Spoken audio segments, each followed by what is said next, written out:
Épître de Paul aux Romains, chapitre 14. Faites accueil à celui qui est faible dans la foi, et ne discutez pas sur les opinions. Tel croit pouvoir manger de tout, tel autre qui est faible ne mange que des légumes. Que celui qui mange ne méprise point celui qui ne mange pas, et que celui qui ne mange pas ne juge point celui qui mange, car Dieu l'a accueilli. Qui es-tu, toi qui juges un serviteur d'autrui? S'il se tient debout ou s'il tombe, cela regarde son maître. Mais il se tiendra debout, car le Seigneur a le pouvoir de l'affermir. Tel fait une distinction entre les jours. Tel autre les estime tous égaux. Que chacun ait en son esprit une pleine conviction. Celui qui distingue entre les jours agit ainsi pour le Seigneur.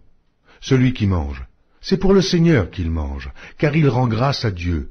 Celui qui ne mange pas, c'est pour le Seigneur qu'il ne mange pas, et il rend grâce à Dieu. En effet, nul de nous ne vit pour lui-même, et nul ne meurt pour lui-même. Car si nous vivons pour le Seigneur. Et si nous mourrons pour le Seigneur. Soit donc que nous vivions, soit que nous mourions, nous sommes au Seigneur. Car Christ est mort, et il a vécu, afin de dominer sur les morts et sur les vivants. Mais toi, pourquoi juges-tu ton frère? Ou toi, pourquoi méprises-tu ton frère, puisque nous comparaîtrons tous devant le tribunal de Dieu? Car il est écrit, « Je suis vivant, dit le Seigneur. Tout genou fléchira devant moi, et toute langue donnera gloire à Dieu. » Ainsi, chacun de nous rendra compte à Dieu pour lui-même. Ne nous jugeons donc plus les uns les autres, mais pensez plutôt à ne rien faire, qui soit pour votre frère une pierre d'achoppement ou une occasion de chute. Je sais, et je suis persuadé par le Seigneur Jésus, que rien n'est impur en soi, et qu'une chose n'est impure que pour celui qui la croit impure. Mais si pour un aliment ton frère est attristé, tu ne marches plus selon l'amour. Ne cause pas par ton aliment la perte de celui pour lequel Christ est mort. Que votre privilège ne soit pas un sujet de calomnie.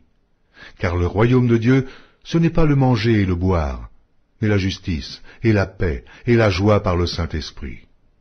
Celui qui sert Christ de cette manière est agréable à Dieu et approuvé des hommes.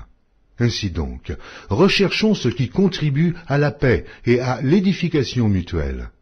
Pour un aliment, ne détruis pas l'œuvre de Dieu. À la vérité, toutes choses sont pures, mais il est mal à l'homme, quand il mange, de devenir une pierre d'achoppement. Il est bien de ne pas manger de viande, de ne pas boire de vin, et de s'abstenir de ce qui peut être pour ton frère une occasion de chute, de scandale ou de faiblesse. Cette foi que tu as, garde-la pour toi devant Dieu. Heureux celui qui ne se condamne pas lui-même dans ce qu'il approuve. Mais celui qui a des doutes au sujet de ce qu'il mange est condamné, parce qu'il n'agit pas par conviction. Tout ce qui n'est pas le produit d'une conviction est péché.